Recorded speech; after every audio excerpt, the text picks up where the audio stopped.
Welcome to Three Count Commentaries. Today we're going to talk about the biography of the Bella twins. I think we all had a morbid curiosity in what the Bella twins documentary was going to be about. Because as for a lot of us, I'm just going to lean a little bit into my fan base. A lot of us are older wrestling fans, and we don't really rate the Bella twins as being important to WWE history at all. And we go out of our way. I'm talking, when I say we, I mean pretty much all of us, saying, hey, we could have done just fine without the Bella twins. What really have they added to the business? Of all the women that we could have done biographies on, Sherry Martel, Medusa, Trish Stratus, Lita. We could have done, well, Sable wouldn't participate. Sonny's a train wreck right now. Of all of the women we could have done biographies on, why the Bella twins? There's tons of women out there who can reasonably be considered legends. Why the Bella twins? And I think we didn't get the answer to that question until about an hour into this really monotonous documentary. I think that we really didn't get there until they started talking about Total Divas. And I remember hearing it at the time that Total Divas had increased the female audience, because what had taken place is they had taken them out of the ring and out of the hyper masculine world of wrestling and brought women into the more dramatic world of reality television. And then the two mixed. And that is what makes the Bella twins important. Not necessarily anything they did in the ring, but what they was able to do outside the ring that then transferred into the ring. And in a sense, I hate to put it like this, I know some people are going to bite my head off for saying it. It becomes similar to what wrestlers who are once movie stars, somebody like a Hulk Hogan, had done. Is that you go from Hollywood and you drag those people who are into you and what you were doing in Hollywood, or now we're talking about social media with like somebody like Logan Paul, and we dragging them into the wrestling space. That's what the Bella twins did. For better or worse, that's really all they did. And I'm always interested in the journey, how somebody got to where they are. And the Bella twins didn't have a great story, as far as I'm concerned. They didn't have this fantastic story. What confused me a lot watching this thing is that how they kept bouncing back between Brie and Nikki. There was no consistent line. Like one of the angles that they played in here is that they're identical twins, but they're not clones, which I actually thought was a great line. And I did have some appreciation when they were talking about individualizing the two of them. I did like that, because I'm big on that when it comes to tag teams. It is important that you get over that somebody is an individual pursuits, individual wants and desires, individual characters. I think that was probably the best part of the Bella twins, is when they started to go their own separate way. We actually got to see both of them blossom on their own. But for the most part, I still feel like we could have done without the Bella twins, But let's go through the journey. And I did a 4-minute preamble on this. Now, I'm going to do something that was probably a little bit simpler than what the biography did.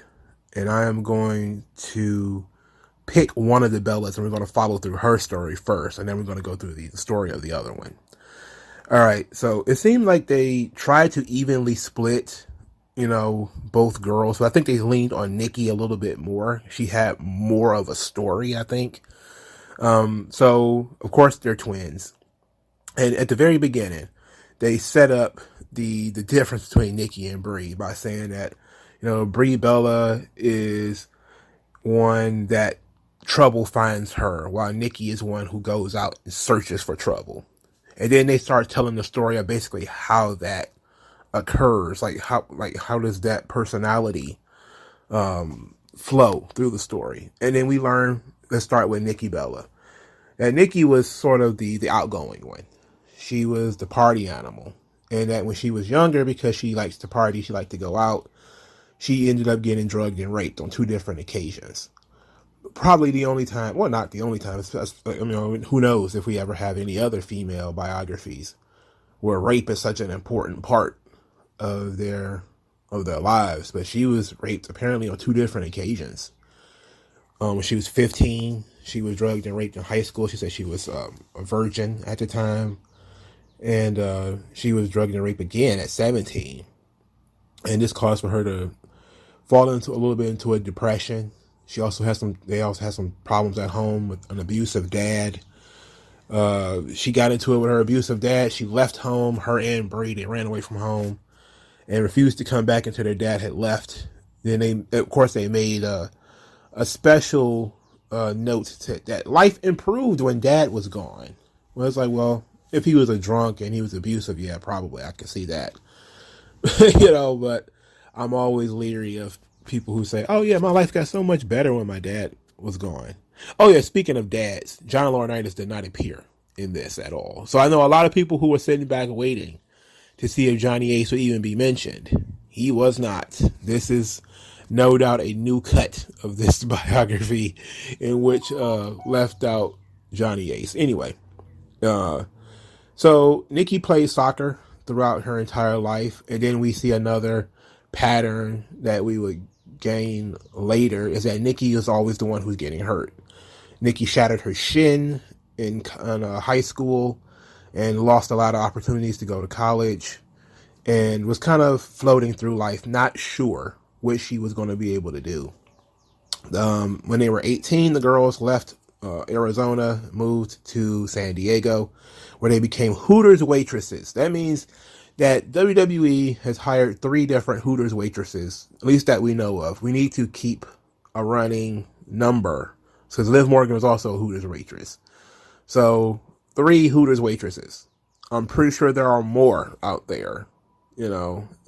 Johnny Ace, Triple H, whoever, might as well just go to them to Hooters, get a seat, and just say, as they get brought menus, hey, how do you like the idea of wrestling? Anyway, Nikki talked about the power of feminine energy, and this is something that she learned to utilize in Hooters because, they were, of course, going out to get tips, so you had to be a little bit up front. You had to speak up. You had to be more of a presence, and I can understand that, but it's just very weird. She was a Hooters waitress. But I guess it's going to be, the men used to be bouncers and bodybuilders. The women used to be fitness models and Hooters waitresses. I mean, Jesus. All right, so Nikki, eventually her shin healed. She went to a college, I don't remember the name of it, and she actually played soccer in college. And it was at this opportunity where she was going to go play professional soccer in Italy. This is something that she really wanted to do because she was really competitive and she really liked soccer. All right, that seemed to be fine. And then Brie talked her into doing the Divas search. And it was Brie's idea, to do the Divas search. And Nikki was kind of hesitant about it, didn't really want to do it. She, of course, in the documentary says that she looks like a go-go dancer. Well, they all did. And they showed some of the other women from the Diva Search, and it was all bikinis and all that kind of stuff, which, to be quite honest, was part of the gig, especially at the time. Nikki was very into the sports aspect of it. She seemed to be the one that was really pushing for the wrestling part. That once she kind of learned a little bit about the wrestling part, that's what she was interested in. At least that's the image that they are pushing onto us. Apparently, Nikki hated it. She was very upset about the Diva search. She didn't like it. She didn't like that she had gotten dragged into it. Then Christine Pulte, I forget what her actual title is. I didn't write it down. But she pulled the twins aside and offered them a developmental deal.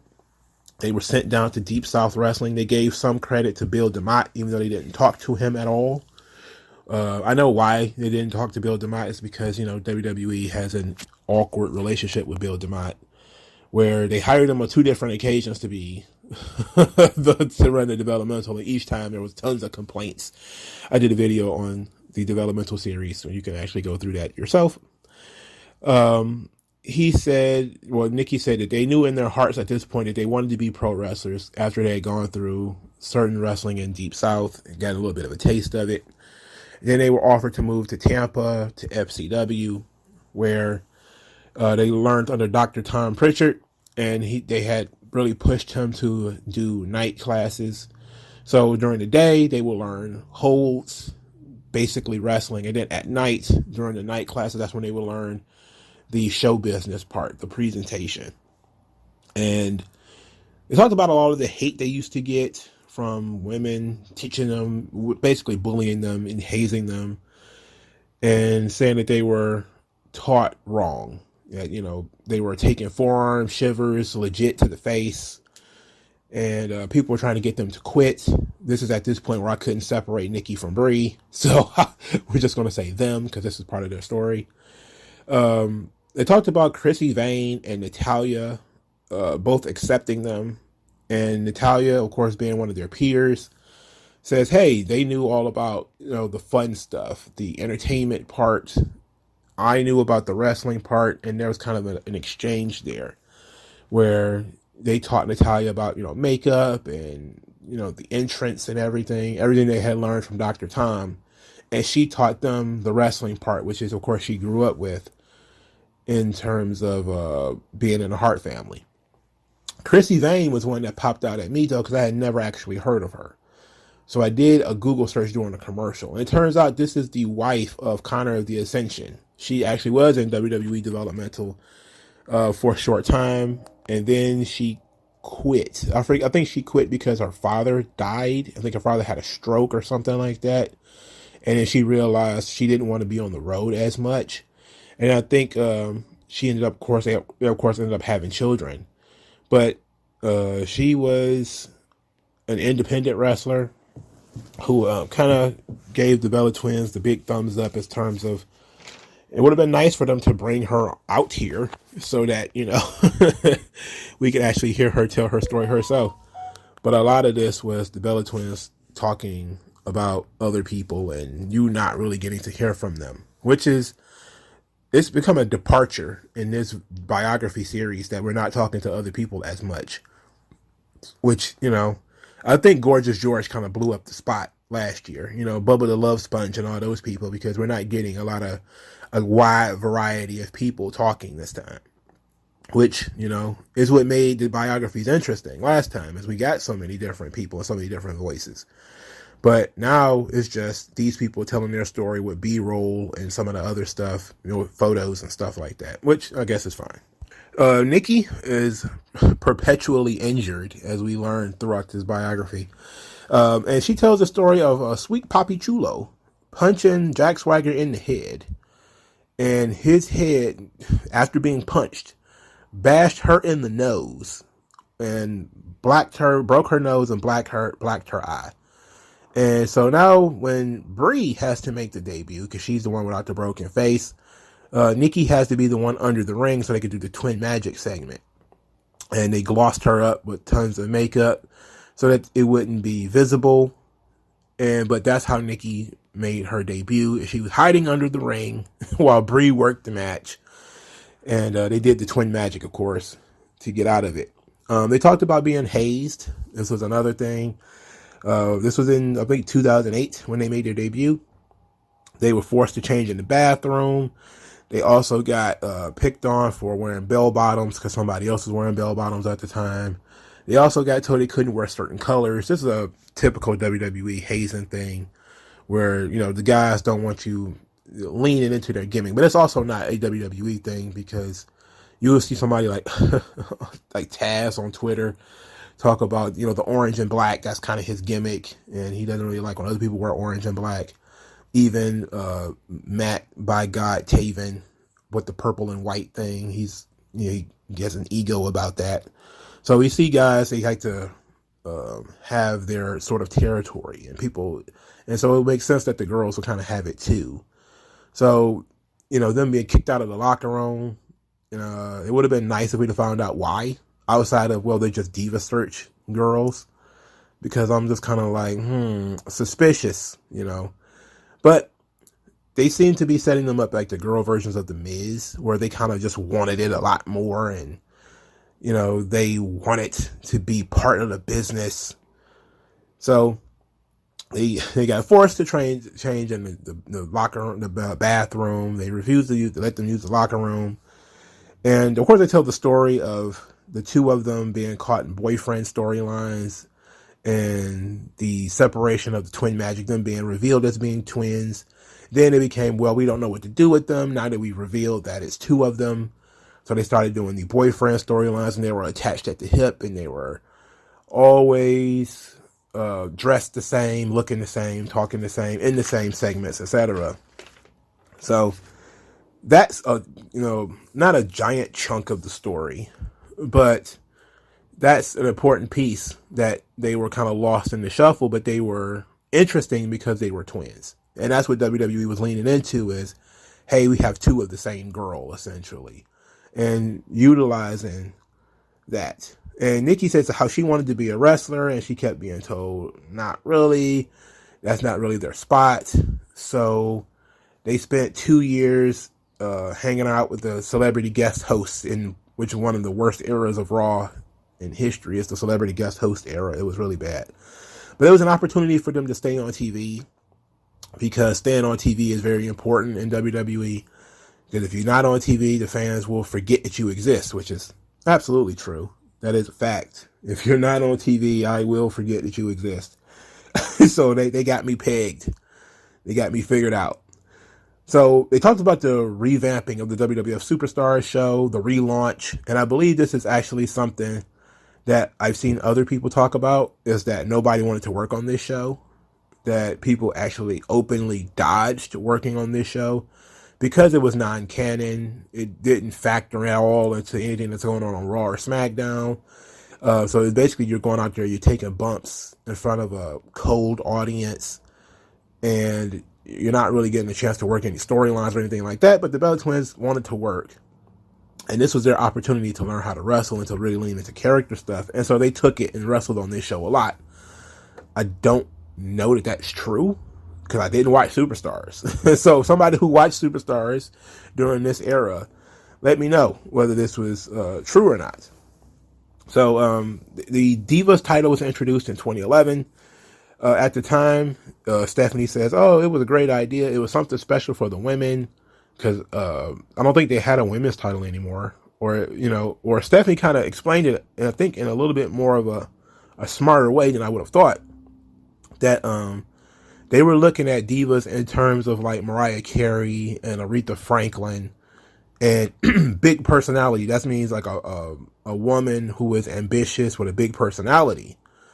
That's how they were viewing the term diva when they utilized it during that era, which I feel like speaks for itself. It's like diva and superstar, kind of, you could see that as being, okay, I see why you would do that. But it was like unique branding. He didn't go into the butterfly belt, why the belt had to look that way. But I was never really against the butterfly belt anyway, because, when you look at the female wrestling promotions in Japan, they're super feminine, and they have weirdly designed star belts and all kind of stuff like that. Who cares if it was a butterfly belt? But apparently they did. And since they're the ones working there, I mean, it is what it is. So, Nikki was very envious of Brie's position at this point in time, but it didn't last very long anyway. And they were unhappy. They were upset at not being utilized the way that they wanted to be. So, at the end of, or near the end of this run, they decided to go their own way, and they separated from WWE, and they went on to the independents, whatever that means, because I'm pretty sure they didn't pop up in like Ring of Honor or TNA or anything like that. They just kind of bumped around the industry until they got the phone call that WWE was going to do a reality TV show, and it was going to focus on the women. And the Bella Twins, of course, they're super feminists, so they jumped at the opportunity to do the feminist TV show and show people the lives of women behind the scenes. And this is, of course, what made them very popular, because they got to show personality and be dramatic and all this kind of stuff. So Total Divas, of course, is born. At this point, they actually start getting back into wrestling, and Nikki decided she wanted to be a powerhouse wrestler because she said she's a little bit bigger than Brie. She's a little bit more aggressive than Brie. So she wanted to individualize herself by being a more aggressive wrestler than Brie. And she is better than Brie in the ring, but that's not saying much. She developed this move called the Rack Attack, and which of course ended up being the move that ended her career, as she's putting 100 pounds of pressure. And most of these women were at least 100 pounds, and she was putting them on her neck pretty much every night for 300 days a year, which is the reason why Lex Luger is also in a wheelchair at this point. But I don't think she would have known that at the time. If she'd have thought about it, she probably would have known that. At this point, Nikki is becoming a decent wrestler. She's, getting opportunities to wrestle. She's doing a little bit more, and she ends up breaking her leg, and she's out for 12 weeks. During this time, Brie is doing a storyline with Stephanie and Daniel Bryan, and they're looking at how to fit Nikki back into this story. And of course, this leads to the Nikki Bella heel turn, where she turns on Brie and beats up Brie. And I actually like this. This is the one thing that the Bella Twins, like, again, I love when you take two people who are almost, symbiotic or too similar, and you start to individualize them. That is great storytelling to me. So even though I did not like, and they skipped over all of the mean stuff that Nikki said about Brie, about how she wished she wasn't born and all that kind of stuff. They skipped over all of that crap. But the heel turn in and of itself was fun, and I will give them all credit due for the heel turn actually being very good. So that gave Nikki an opportunity to individualize, but this was also when she started being quote unquote fearless Nikki, which is, she said, it didn't come from WWE marketing, but became from the fans gave her the nickname Fearless. And I was like, where did that come from? I don't know. I don't even know if I believe that. I don't believe everything about the Bella Twins is so well manufactured that it's hard for me to believe that they had any type of grassroots support that wasn't cultivated by WWE, saying, hey, people should like them, like giving them a biography, for instance, but I don't know. Maybe I'm undercounting how many fans they truly have. But I did really enjoy the Nikki heel turn in 2014. I thought it was great. Her partnering up with Stephanie was tremendous. I thought that was very good. At this point, Nikki Bella was given a run at the top. She was actually given an opportunity to be the Divas champion herself. But it was at this point that they started having these problems with women's time kept getting cut. And they said, well, we had a lot of time to work an angle when we was working with Stephanie. We got more time to do more things. But now that that's done, the times are getting cut again. And in 2015, they had a tag team match with Paige and Emma, and they were given kind of 2 minutes. And the Bella Twins complained, of course, and now we're back to it being about them and not about Nikki, that they were screwing over, that they felt that the company was screwing over the crowd because the crowd wanted to see them and was interested in them and wanting to see more of them. And they said they ran the risk of getting fired by cutting a 2-minute match down to about 30 seconds or whatever. And said that, and of course, what springs from this is that the Give Divas a Chance hashtag, which feels like one of those things I would have loved to comment on at the time because it was juicy material. I was not, of course, part of the Give Divas a Chance. I was just kind of like, they suck. So who cares really? I mean, it would have been pretty simple. They're not very good. Why do we need to, spend a lot of time on them? But this was also, and they kind of downplayed it. They didn't talk about it here. NXT had a lot to do with this. And they give Bella Twins way too much credit for this because a lot of this was NXT.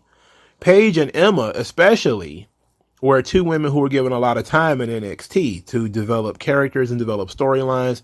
And Sasha Banks and Bayley were also doing their thing, and Charlotte and all of them were doing their thing down in NXT at the time. I don't think Asuka was here yet, but the women were given a lot of time down in NXT, and they were showing that they could really do a lot of stuff. And I wasn't really watching NXT at the time. I'm not even gonna hold you up. It was developmental. I didn't really care. But that's really what the Give Divas a Chance stuff was about, was, hey, they're doing really good stuff down in NXT, especially Paige and Emma. When you give them a lot of time, they can actually do some stuff. And that became the impetus for Give Divas a Chance. But the Bella Twins kind of co-opted it as the most popular act on the roster, so it became their thing that they pushed. So, of course, this led Vince to the infamous tweet of, we're listening and we hear you. And I was like, ugh, Vince caving to the mob. But, he's an old man. He was an old man then too. At this point, Nikki decided she was a man. I'm sorry, she didn't say it that way, but she said she wanted to take a steel stair spot because all the men had done it and women were not really allowed to do it. So she had watched all of the guys take the steel stairs and she wanted to do it. And she said when she hit that steel stair, it felt like she was hitting a brick wall and she snapped her collarbone. And at this point, she realized she was in a lot of pain from her wrestling career. She not only had injured her collarbone, but she was also now suffering problems from her neck and back, from the rack attack slowly breaking her neck.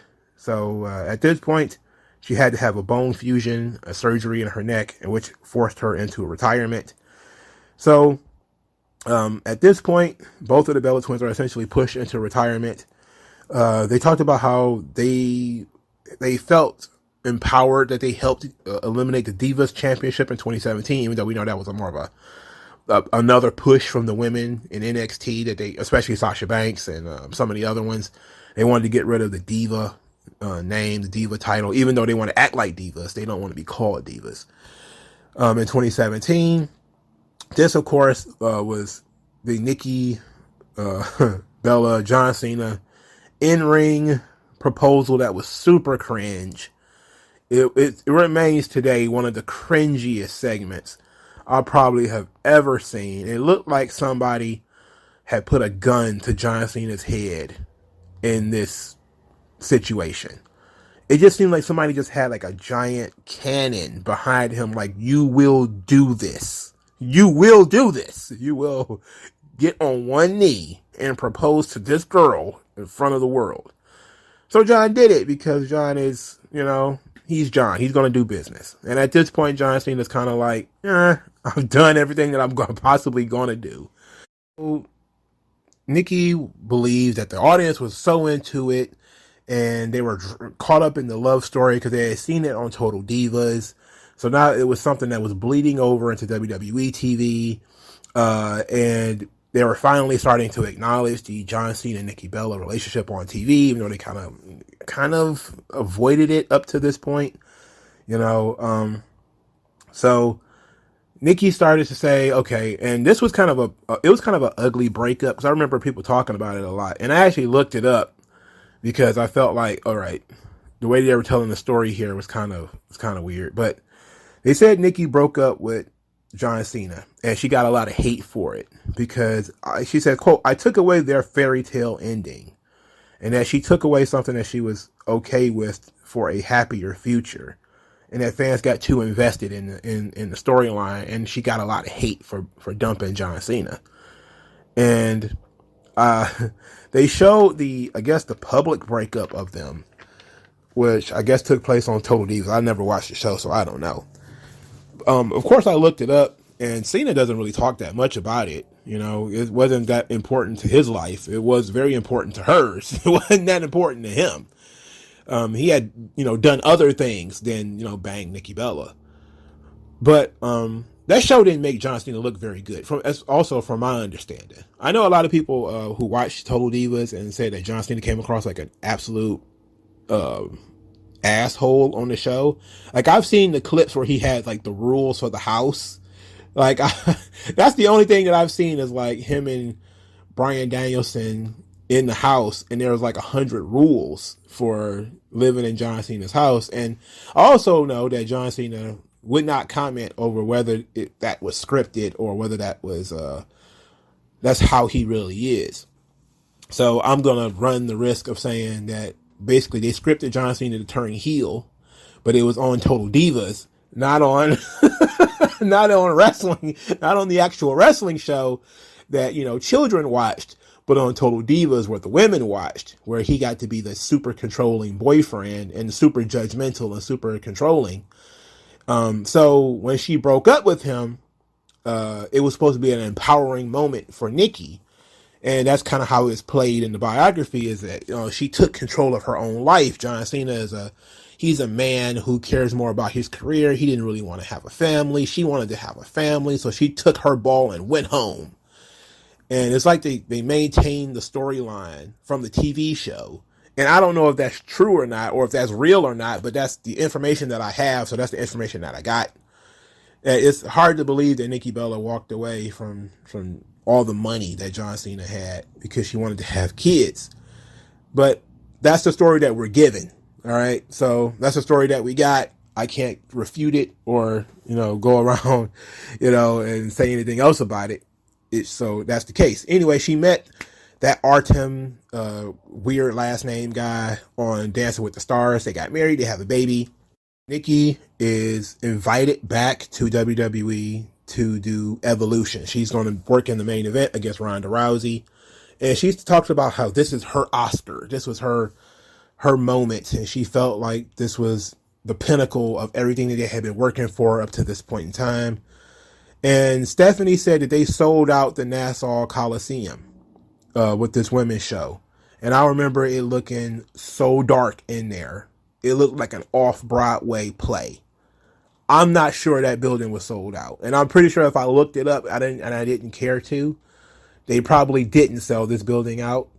So this looks like WWE sprinkling some fairy dust on people who are saying, hey, you wouldn't know the difference. And they just sprinkle some bad history right here. Because I'm pretty sure WWE Evolution not only did not do very well in terms of views, also did not sell that building out. Pretty sure. And because so many women who were on this show basically said that the show failed, that Stephanie was was basically massaging the truth in terms of what happened with this Evolution show. But it's WWE, man. They're going to do what they do. Evolution stuff for me is like some of the most ignorant discourse in the world. Look, I don't care if WWE wants to have all women's events. It is what it is. As long as they're good, it doesn't matter. But Evolution was not good. All right? It sucked.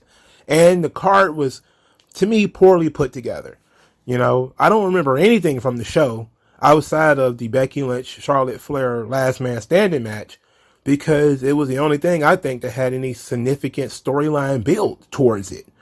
I think it was mostly a show that is remembered for the aftermath of everybody who wanted a large portion of people who wanted another one. And it's not going to cost WWE anything to have another one. I mean, they're at the point now where they kind of post success, like Disney, like Amazon, where they can have shows that lose money. And I know that sounds weird, but they can have shows that lose money just for the purpose of having a show.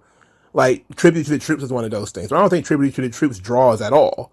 They just have these shows as sort of a tribute to the troops. So if they lose money on them, they don't care. Now, I am vehemently anti-feminist, but I'm not against them doing Evolution shows. And I'm going to tell you why.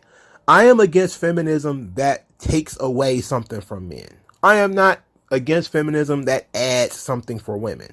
If you want to have all of the same pay-per-views, but you want to have an extra show that is only for the women, I don't care. You know, as long as it doesn't interrupt what all the guys are doing, I'm fine with that. You know, as long as it doesn't knock in any of the guys off track, I'm fine with it. When they added Evolution to the show, to the docket, I knew it was because they did Saudi Arabia and there were no women on the show. So it was a good counterbalance. They're going to do a show that's all female to counterbalance the show that was all male. fine, whatever. It doesn't make me that big of a difference. But it's not something that harms me as a male fan, because I can either watch the show or not watch it. There are male fans who still have not watched it. There are male fans who had a morbid curiosity, like me, and did watch it. And we always have that choice. We always have the choice of whether we can watch it or not. So if Stephanie and her, her brilliance or whatever decides that they want to have an Evolution 2 or an Evolution recurring show, then that's fine. So I'm not against it. I'm not against women having things. I'm against men losing things. So let's put it like that.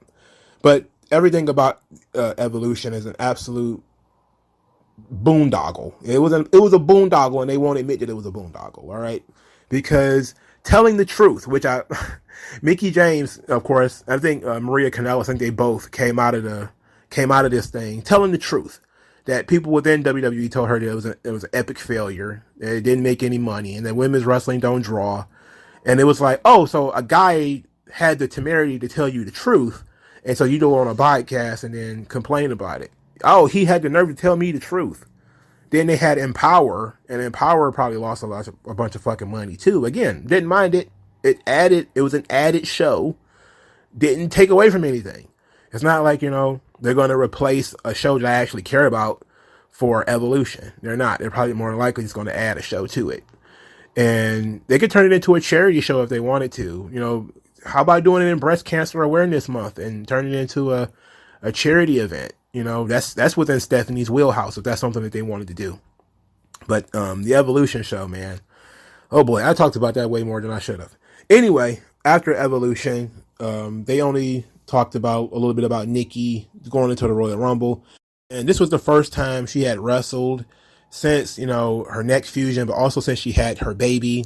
So she was all self-conscious about whether she looks like Nikki Bella or is she Nikki Bella? Like, what's going on here? Who am I? And she said that she learned a lot from the other women who were working as mothers, that, you have to understand that your body has changed and you have to accept who you are. And this was supposed to be another feminist empowerment message for all of the women who want to have babies and get back into the business. It's like, this would have been a nice little spot to add Lacey Evans and Becky Lynch and some of the other women who have had children and come back to wrestle afterwards.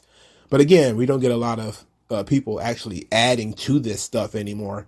But if you were going to put together this particular part of motherhood and wrestling, Nikki only did this, like that's the only thing she did was like the Royal Rumble 2022 since she had her baby, because her baby's not that old. I think her baby's like 2 or something like that. So it would have been nice for them to sort of bolster that a little bit with especially some current women, who are doing it. So if you were, leaning into the feminist audience, you got Lacey Evans there who just had a baby and she's wrestling again. Tamina has children, she could talk about that. And, Becky Lynch, who is the biggest star currently that's had a baby, she could have talked about it too, but they decided to just keep this strictly focused on the Bella twins, so it is what it is. But that was sort of the end of the Nikki Bella saga when it comes to this biography, is that she's open to coming back if she's asked. And she said she doesn't know when she's ever going to be coming back. And another little addendum here before we get into the Brie part is that their winery and all of their outside ventures actually has the Bella name attached to it. Because I know they did the show Total Bellas. They didn't talk about that show at all. I wonder why. I wonder why. But so that tells me that they're in business with WWE in some way. Their biography that came out, not just this one, but they had a book, also had the Bella name attached to it. Anything that has the Bella name attached to it and not their real last name, you could pretty much guess that they're in business with WWE in some way. So I'm pretty sure they might have Legends contracts or something like that might permit these sorts of things. But I'm always suspicious that they have a winery that have their damn name on it. That Bella name. I'm like, Anyway, let's go into the Brie stuff. So, Brie Bella is different from Nikki in so much that she loves, the arts. So this was her thing. And she really was into music and painting and all that kind of stuff, poetry and those sorts of things. And Brie's story is a little bit bland, because she didn't get into much of the trouble that Nikki got into. She also didn't have the injuries. She doesn't come across as being as intensely feminist as Nikki. But there still is things about Brie's story that are interesting. For instance, she had a ex-boyfriend by the name of Bear, who was an artist and a musician. And, he had basically introduced her into the arts and into the music scene and this sort of stuff. And he ended up dying, getting killed by a drunk driver. And this is something that really is very sensitive for her. And I could tell, like, I've never had anybody like that die near and dear to me, but I understand it, So this was, tough for her to deal with. And it was something that was unique and a unique experience for her because, this was, like her first love had gotten killed. So fast forward, it was Brie's idea to go to the Diva search, as I said before. And they showed some B-roll footage of her being there, and her saying that she has an identical twin. And then she, of course, was sent home and told to go get her twin because that's really what they were, that's what they were interested in. They were interested in the concept of twins, not necessarily in Brie. Like, oh yeah, you're fine on your own, but bring the other one just in case.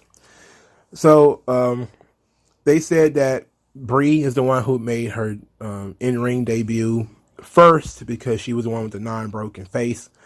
It was at this point that we got Freddie Prinze, who popped up in here as a talking head and talked about how women were undervalued at the time. And there was one segment for all of the women, and this created intense competition. And this, of course, is what led them to being forced to change in the bathroom, because they were getting TV time and the other women weren't. So they were being bullied for it. Don't you feel bad for them? They were being bullied, guys. Anyway, the Bella twins were utilized mostly as valets. They entered this storyline with Bryan Danielson. Danielson is a weird-looking dude, and nobody ever believes that he's ever gotten laid. There's this story going around that he's a virgin. So the Bella twins are put in this storyline where they're going to compete to see which one of them can take his virginity first. I don't remember this storyline being this way, but this is the storyline that we're presented with in the documentary, and I don't want to go back and look to see if this was really what occurred. But it was at this time that they started spending a lot of time together, and Brie built a connection with Bryan Danielson. And like I said before about all the Vince McMahon stuff, when people are working together, it's a typical Hollywood trope. When people are working together, they are going to hang out more. And the more time you hang out with somebody, the more likely you are to start dating them or going out with them and doing stuff with them. And so that's what happens. They're doing this storyline with the Bellas and Bryan, and Brie really falls in love with them and they start dating. This, of course, will become important as the characters of the Bella twins really kind of were amplified, not just from Total Divas, but also from Brie working with Stephanie. This, of course, comes from, I think about, what was it, like 3 or 4 years later, where Danielson is working with Randy Orton. He's going against the Authority, and Stephanie is constantly slapping and abusing Bryan Danielson, and Brie, of course, being his wife at the time, steps up and, fills the void of somebody has to oppose Stephanie, which is a great spot. It's an awesome spot, and it really did a lot for them. They didn't spend a lot of time at all on them feuding, which I would have thought would have been a very interesting thing for them to talk about. Like, why not talk about the Bellas feuding with one another? Like, that was an interesting part, and it was kind of controversial because they were saying stuff that they probably didn't believe, but was interesting. They could have talked about working against each other. Like, that's a part of the angle that we're missing here. Like, yeah, we know that they've been together their whole lives and they did everything together. It's like, okay, now let's talk about having to compete against one another. Nikki, tell me about Brie's in-ring style. Brie, tell me about Nikki's in-ring style. Is she too stiff? Is she too loose? What was it like working together? Because we know that you guys wrestled each other, but we didn't talk about that. That to me is like a one of the glaring omissions of this whole thing. All right, so after the feud with Nikki, she pretty much was used to launch Nikki's career. She's going to be the wrestling wrestler of the two, while Brie is going to retire and become a mom. So at that point, Brie only shows up for special occasions. And I think Evolution, she was in Nikki's corner, and she pops up for the Royal Rumble every now and again. And she said she entered the Royal Rumble, and every time she's come back, it's been because her daughter wanted to see her wrestle.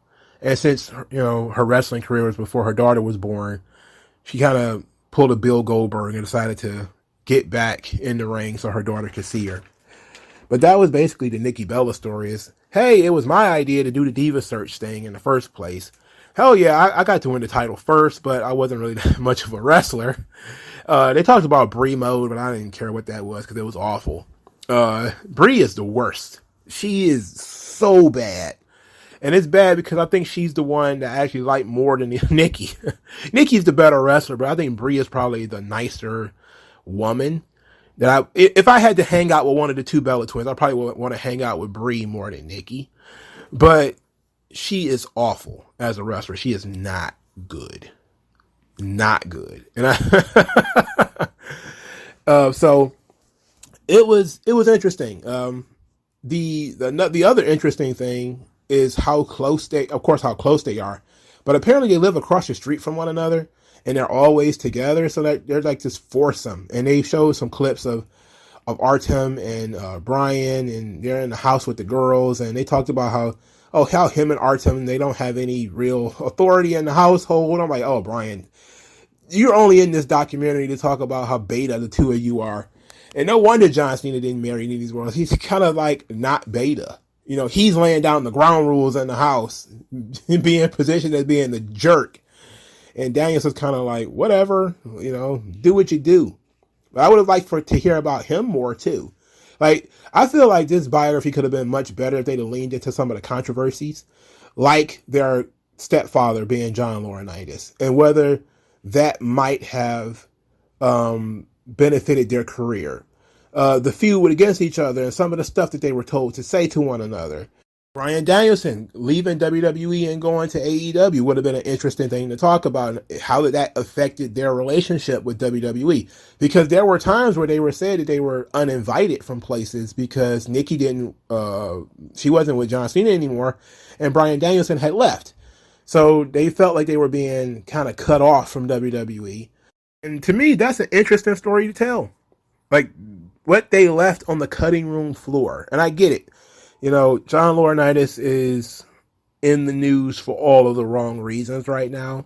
So maybe you want to skirt around that. And maybe you don't want to promote Bryan Danielson because he works for AEW currently. But that's why if you don't want to tell the biography of somebody where this kind of stuff won't matter.